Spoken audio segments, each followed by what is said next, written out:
ओम श्री गणेशाय नमः। ओम शम शनैश्चराय नमः। जय श्री शनिदेव महाराज।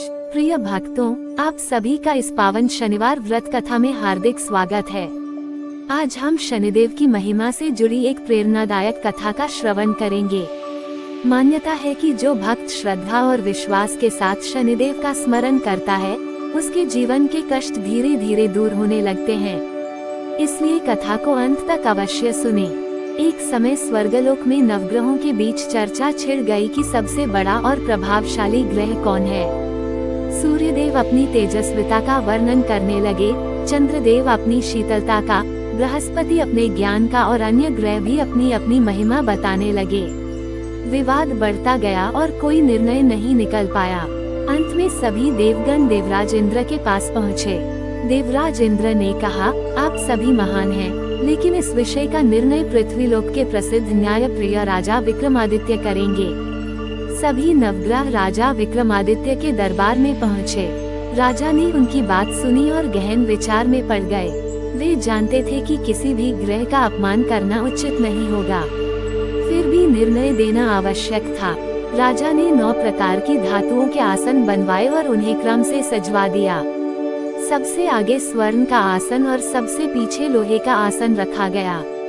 ग्रहों से कहा गया कि वे अपने अपने आसन ग्रहण करें। जब शनिदेव ने देखा कि उन्हें लोहे का आसन मिला है और वो सबसे पीछे रखा गया है, तो वे मौन हो गए। उनके मन में यह बात बैठ गई कि राजा ने उन्हें सबसे छोटा समझा है। कुछ समय बाद शनिदेव राजा विक्रमादित्य के सामने प्रकट हुए और बोले, राजन, तुमने मेरा महत्व नहीं समझा। समय आने पर तुम मेरे प्रभाव को अवश्य जानोगे। राजा ने विनम्रता से उत्तर दिया, हे देव, मैं आपका सम्मान करता हूँ। यदि मेरे भाग्य में कोई परीक्षा लिखी है तो मैं उसे स्वीकार करूँगा। समय बीतता गया और एक दिन राजा विक्रमादित्य पर शनि की कठिन दशा आरंभ हुई। धीरे धीरे उनके जीवन में विपत्तियां आने लगी। राजमहल का सुख छूट गया, मित्र दूर होने लगे, परिस्थितियां प्रतिकूल हो गईं। एक दिन वे अपने राज्य से दूर भटक गए। मार्ग में उन्हें अनेक कष्टों का सामना करना पड़ा। भूख, प्यास, अपमान और अकेलेपन ने उन्हें घेर लिया। जिनके सामने कभी बड़े बड़े राजा सिर झुकाते थे, वही विक्रमादित्य अब साधारण मनुष्य की तरह दुख सह रहे थे। फिर एक ऐसी घटना घटी कि उन पर चोरी का झूठा आरोप लगा दिया गया। किसी ने उनकी बात पर विश्वास नहीं किया। उन्हें कठोर दंड मिला। राजा ने मन ही मन सोचा, निश्चय ही यह शनिदेव की परीक्षा है। लेकिन उन्होंने धैर्य नहीं छोड़ा।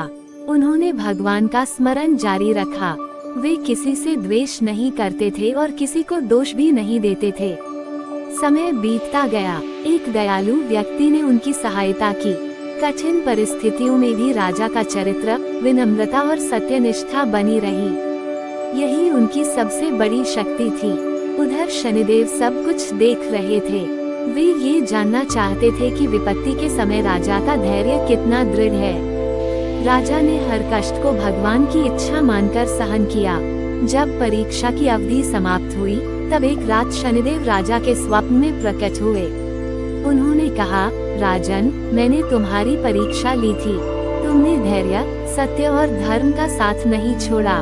मैं तुमसे प्रसन्न हूँ। राजा ने हाथ जोड़कर कहा, हे शनिदेव, यदि मुझसे कोई भूल हुई हो तो क्षमा करें। शनिदेव मुस्कुराए और बोले, जो मनुष्य अपने जीवन में धैर्य, परिश्रम और सदाचार का पालन करता है, मैं अंततः उसका कल्याण ही करता हूँ। इसके बाद राजा के जीवन की सभी कठिनाइयाँ समाप्त होने लगी।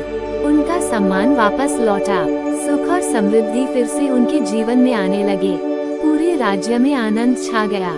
राजा विक्रमादित्य ने अपने अनुभव से सीखा कि शनिदेव दंड देने वाले नहीं, बल्कि मनुष्य को उसके कर्मों का फल देकर सही मार्ग पर चलाने वाले देव हैं। उन्होंने अपने राज्य में घोषणा करवाई कि प्रत्येक व्यक्ति को शनिवार के दिन शनिदेव का स्मरण करना चाहिए, अच्छे कर्म करने चाहिए, गरीबों की सहायता करनी चाहिए और धर्म के मार्ग पर चलना चाहिए। प्रिय भक्तों, इस कथा से हमें शिक्षा मिलती है कि जीवन में चाहे कितनी भी कठिन परिस्थिति क्यों न आ जाए, धैर्य, सत्य और भगवान पर विश्वास कभी नहीं छोड़ना चाहिए। शनिदेव न्याय के देवता हैं।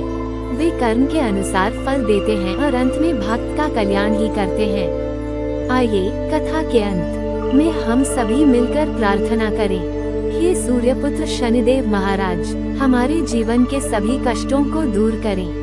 हमें सत्य, धर्म और सदाचार के मार्ग पर चलने की प्रेरणा दें।